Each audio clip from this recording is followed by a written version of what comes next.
The history of marijuana.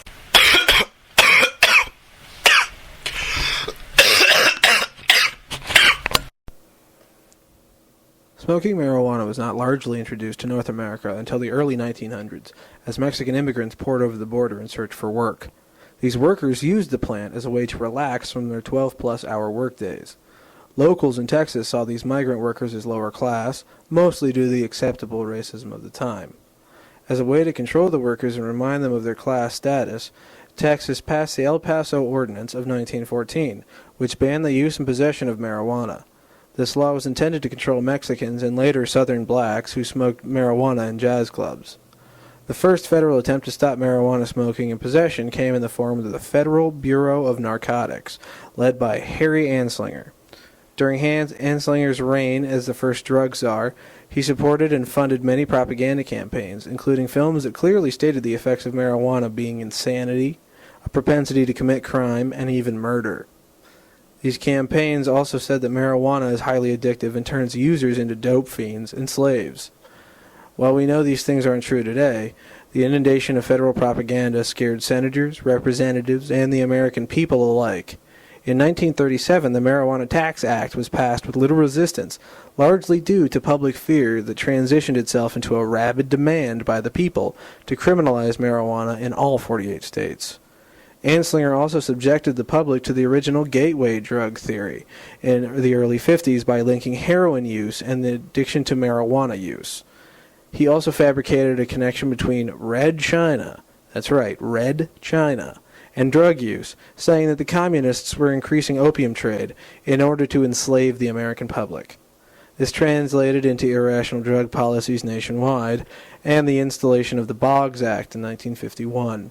The Boggs Act enacted stiffer penalties for possession of narcotics and also marked the beginning of mandatory minimum sentencing. But Anslinger didn't stop there.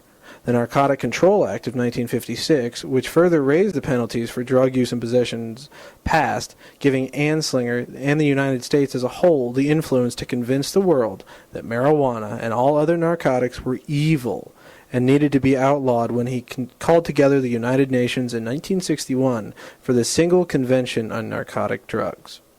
Here, Anslinger testified and assured the UN that a mainline consolidation and realignment of all drug policies in UN countries would deter and discourage drug trafficking, sale, and use. Anslinger used the fear of the spread of communism, intermingled with drug trafficking fears, to equate marijuana with heroin once again, making the drug very illegal in all the UN countries.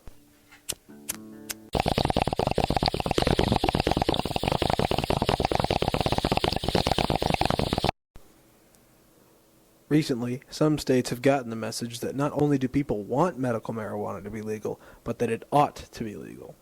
13 states, including Alaska, California, Oregon, Hawaii, Colorado, Maine, Michigan, Montana, Nevada, New Mexico, Rhode Island, Vermont, and Washington, have legalized, controlled, and monitored medical cannabis use, with another 12 that have decriminalized non-medical use or shifted treatment of marijuana-related infractions to their lowest priority offense.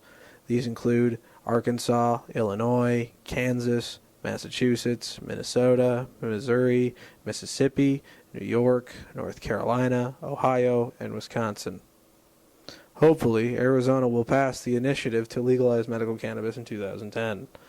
Many believe it stands a better chance of passing because of its strong emphasis against all-out legalization and its strict and easily enforced rules.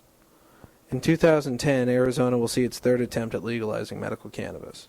The first attempt in 1996 was turned down and made ineffective due to a clerical drafting error, even with 65% of the voting public in favor of the initiative. In 1998, after once again winning legalization by large margins, the bill was overturned by the state courts for no other reason than they opposed the measure. With the Voter Protection Act firmly in place, there is little that can stop medical cannabis from being legalized. The problems with previous attempts at legalizing marijuana often stem from an intolerant federal or state policy against the substance that has been backed by widespread superstition, misinformation, and, of course, general ignorance.